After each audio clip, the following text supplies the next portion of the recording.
하나님이 사랑하시는 비산동교회 성도님들, 지난 하루 동안 평안하셨습니까? 하나님은 우리에게 교만한 마음에 대해 주의할 것을 말씀해 주십니다. 교만은 모든 것을 결국 무너뜨리는 심각한 죄악입니다. 우리가 하나님의 말씀에 귀를 기울이면 교만한 마음을 멀리할 수 있습니다. 오늘도 주님의 말씀을 묵상함으로 교만함에서 멀어지고 겸손한 자의 삶을 살아가는 복된 하루가 되시길 바랍니다. 기도하겠습니다. 사랑의 하나님 아버지, 우리의 마음이 예수 그리스도와 같이 늘 겸손하기를 기도합니다. 오늘도 우리의 마음에 주님보다 앞서려는 마음, 주님보다 내 자신을 높이려는 마음, 다른 사람을 무시하는 마음을 멀리하여 주시고 오직 주님을 따라가고 주님의 종으로 다른 사람을 높이는 삶을 살게 하여 주옵소서. 이 모든 말씀 우리 주 예수 그리스도의 이름으로 기도드립니다. 아멘. 오늘 우리에게 주시는 하나님의 말씀은 에스더 5장 9절에서 14절까지 말씀입니다. 하나님의 말씀을 함께 읽겠습니다. 그날 하만이 마음이 기뻐 즐거이 나오더니 모르드게가 대궐문에 있어 일어나지도 아니하고 몸을 움직이지도 아니하는 것을 보고 매우 노하나 참고 집에 돌아와서 사람을 보내어 그의 친구들과 그의 아내 세레스를 청하여 자기의 큰 영광과 자녀가 많은 것과 왕이 자기를 들어 왕의 모든 지방관이나 신하들보다 높인 것을 다 말하고 또 하만이 이르되 왕후 에스더가 그 베푼 잔치에 왕과 함께 오기를 허락받은 자는 나밖에 없었고 내일도 왕과 함께 청함을 받았느니라. 그러나 유다 사람 모르드게가 대궐문에 앉은 것을 보는 동안에는 이 모든 일이 만족하지 아니하도다 하니 그의 아내 세레스와 모든 친구들이 이르되 높이가 50규빗 되는 나무를 세우고 내일 왕에게 모르드게를 그 나무에 매달리기를 구하고 왕과 함께 즐거이 잔치에 가소서 하니 하만이 그 말을 좋게 여기고 명령하여 나무를 세우니라. 아멘.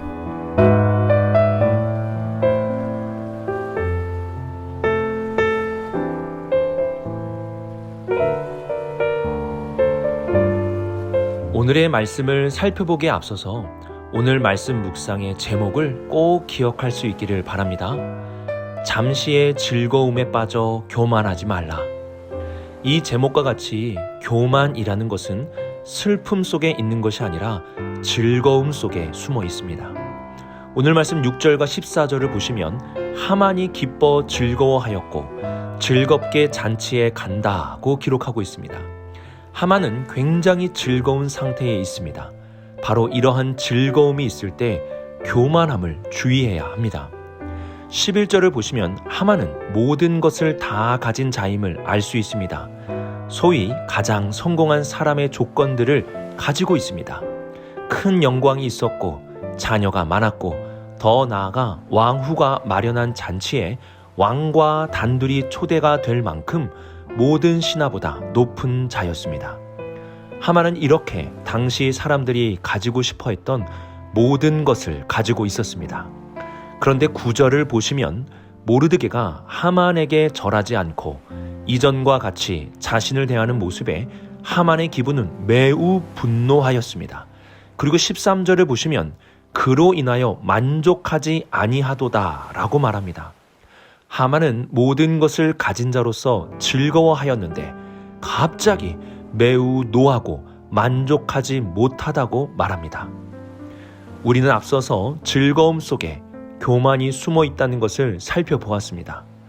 즐거움 속에 있는 교만에 사로잡히게 되면 그 즐거움은 하나가 없음으로 분노로 바뀌고 하나가 없음으로 만족하지 못하게 바뀌게 됩니다. 많은 것을 가졌지만 하나가 없어서 분노하고 만족하지 못하게 되는 것입니다. 우리는 어떠합니까? 우리에게 있는 많은 것에 감사합니까?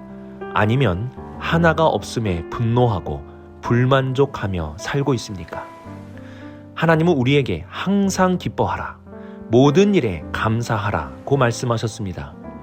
여기서의 기쁨과 감사는 모든 것이 있기 때문에 오는 기쁨과 감사가 아닙니다.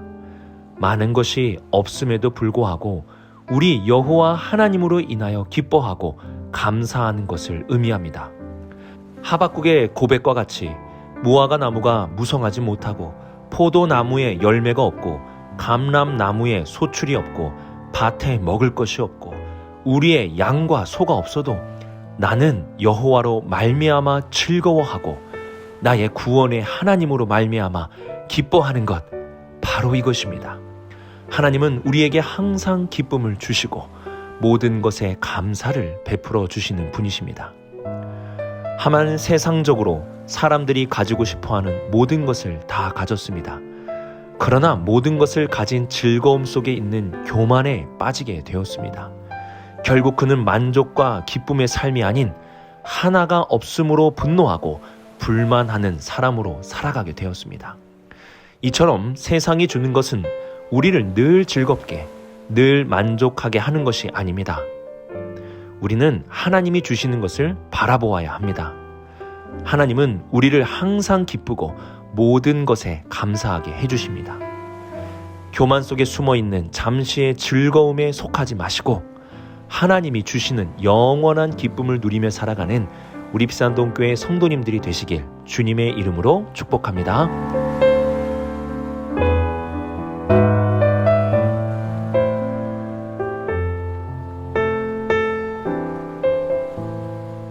잠언 16장 18절을 보시면 교만은 패망의 선봉이요 거만한 마음은 넘어짐의 앞잡이니라는 말씀이 있습니다.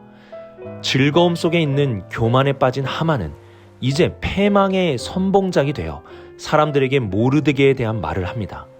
이러한 말을 들은 그의 아내 세레스와 모든 친구들이 높이가 50규빗이나 되는 나무를 세워 왕에게 모르드게를 그 나무에 매달기를 구하라고 말합니다. 왕과 단둘이 초대될 만큼 왕의 총애를 받고 있고 바사라는 거대한 나라의 2인자이기에 이 정도는 할 수 있다는 것입니다. 여기서 50규빗은 약 23m나 되는 5층 정도의 건물이 되는 높이입니다. 당시에는 말도 안 되는 높은 높이를 말합니다. 그러나 교만한 자의 친구들답게 이 정도는 매달아야 바사 제국의 2인자의 위신이 서는 것이라고 부추기며 높은 장대를 준비하자고 제안합니다. 그리고 하만의 아내와 친구들은 모르드게가 그 장대에 매달리게 될 것을 생각하며 즐겁게 그 잔치에 가라고 하고 하만은 이것을 좋게 여겨서 나무를 세우라고 명령합니다. 에스더서는 에스더와 모르드게의 지혜와 하만과 그와 함께하는 자들의 어리석음을 대조하여 우리들에게 보여줍니다. 어리석은 자의 특징은 자신에게 다가오는 위험을 알지 못한다는 것입니다. 부르, 제비를 뽑아 유다인들을 죽이려는 그날은 하만과 그의 친구들이 멸망을 받는 날입니다. 그러나 그날이 다가오는 것도 모르고 자기 교만에 취하여 즐거워하며 이상한 일들을 꾸미고 있습니다. 하지만 에스더는 모르드게를 통해 자신에게 다가오는 위험을 알고 하나님께 매달리며 치밀하게 준비하고 있습니다. 예수님은 우리들에게 깨어 있으라는 말씀을 많이 하셨습니다. 왜 그러합니까? 그날 재림의 날을 준비하지 않는 자들에게 있어서 재림은 심판의 날로서 크고 두려운 날이 될 것이기 때문입니다. 재림을 준비하지 않는 자는 천국 잔치에 들어가는 것이 아니라 밖에서 울며 이를 간다고 말씀합니다.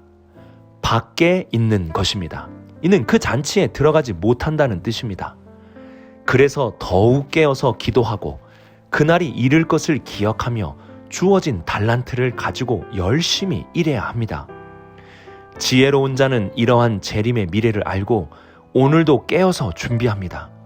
그러나 미련한 자는 이러한 재림을 바라보지 못하고 즐거움 속에 숨어있는 교만에 빠져 즐거워하다가도 화를 내고 만족하다가도 불만족하며 살아가게 됩니다. 오늘도 우리는 지혜로운 마음을 가지고 우리의 미래에 주님의 재림이 있음을 기억해야 합니다. 그 날을 바라보며 오늘을 준비하고 대비하는 삶을 살 수 있는 우리 모든 성도님들이 될 수 있기를 주님의 이름으로 축복합니다.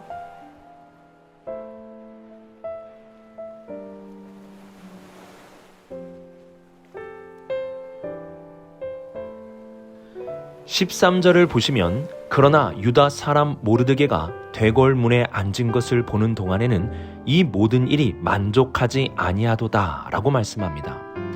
하만은 모든 것을 가진 성공한 사람입니다. 그러나 그의 삶에는 불만족이 함께 나타나고 있습니다. 모르드게를 보는 동안에 하만은 모든 것을 가진 자가 아니라 모든 것이 없는 자와 같이 되어버렸습니다. 이렇게 많이 있는데도 왜 하만은 만족하지 못하는 것일까요? 그것은 하만 안에 있는 교만함 때문입니다. 교만은 끝없는 욕심을 가지게 만들어 결국 만족하지 못하게 만듭니다. 하박국 2장 5절에 보면 교만한 자에 대해 이렇게 말씀합니다. 그는 술을 즐기며 거짓되고 교만하여 가만히 있지 아니하고 스올처럼 자기의 욕심을 넓히며 또 그는 사망 같아서 족한 줄을 모르고. 교만한 자는 스올처럼 자기 욕심을 넓히며 족한 줄을 모른다고 말씀합니다. 교만은 가져도 부족하고 많이 가지고 있는 것보다 없는 것을 더 크게 보이게 만듭니다. 우리가 사는 세상을 보면 만족하며 감사하며 사는 사람을 찾아보기가 어렵습니다. 그래서 불평, 불만하는 것이 당연한 것으로 여겨지게 됩니다. 그러나 잠언 16장 25절에 이러한 말씀이 기록되어 있습니다. 어떤 길은 사람이 보기에 바르나 필경은 사망의 길이니라. 세상 사람들이 다 그렇게 생각하고 다 그렇게 말한다고 하여 그것이 옳은 것은 아닙니다. 자칫 그 길은 사망의 길일 수도 있습니다. 불평과 불만은 이 세상에서 흔히 볼 수 있는 것입니다. 하만과 같이 모든 것을 가졌음에도 불평과 불만은 계속 나오게 됩니다. 그러나 이러한 모습은 교만으로 인한 결과입니다. 내 삶에 만족이 없고 욕심이 멈춰지지 않는다면, 그리고 입술에 불평과 불만이 계속 나온다면 우리 안에 교만함이 있다는 증거입니다. 이와 함께 우리가 조심해야 할 때는 낮아질 때, 넘어졌을 때가 아닙니다. 서 있을 때, 성공했을 때, 즐거울 때 조심해야 합니다. 이때 교만이 우리 안에 들어오게 됩니다. 바울은 선줄로 생각하는 자 넘어질까 조심하라고 말씀하였습니다. 서 있음 속에, 성공 속에, 그리고 즐거움 속에 교만이 숨어 있습니다. 하만의 모습을 보며 내 안에 교만함이 있지는 않은지 돌아볼 수 있어야 합니다. 내 안에 교만함이 있다면 성공도 즐거움도 결국 불만족과 분노를 일으키게 될 것입니다. 우리는 오늘의 말씀을 묵상하며 나는 작은 것이 없어서 불만족하고 분노하며 살고 있는지, 아니면 하나님이 주시는 작은 것에 감사하며 만족하며 살고 있는지 돌아볼 수 있어야 합니다. 이는 교만을 가늠하는 중요한 기준이 됩니다. 또한 우리는 미래를 알고 준비하는 삶을 살 수 있어야 합니다. 주님의 재림이 가깝습니다. 그날은 반드시 우리에게 이루어질 날입니다. 그러므로 오늘도 깨어 계시고 어둠에 속하지 마시고 빛의 자녀들과 같이 행하며 살아가야 합니다. 마지막으로 오늘 말씀 묵상의 제목과 같이 즐거움에 빠져 교만해서는 안 됩니다. 서 있을 때, 성공했을 때, 즐거울 때 교만함을 주의함으로 겸손한 자를 높이시는 하나님의 역사 속에 살아가는 우리 모든 성도님들이 되시길 주님의 이름으로 축복합니다. 기도하겠습니다. 사랑이 많으신 하나님 아버지, 우리의 삶 속에서 교만하지 않도록 늘 우리를 깨우쳐 주옵소서. 혹여나 즐거움 속에 취하여 교만함에 빠지게 된다면 즐거움을 잠시 거두어 주시고 교만함에 빠지지 않도록 인도하여 주옵소서. 주님이 다시 오실 날을 기억하며 하루하루를 준비하게 하옵소서. 미래가 없는 자와 같이 살지 않게 하시고 주님이 다시 오신다는 약속을 믿음으로 깨어 기도하는 우리 모두가 되게 하옵소서. 이 모든 말씀 우리 주 예수 그리스도의 이름으로 기도드립니다. 아멘.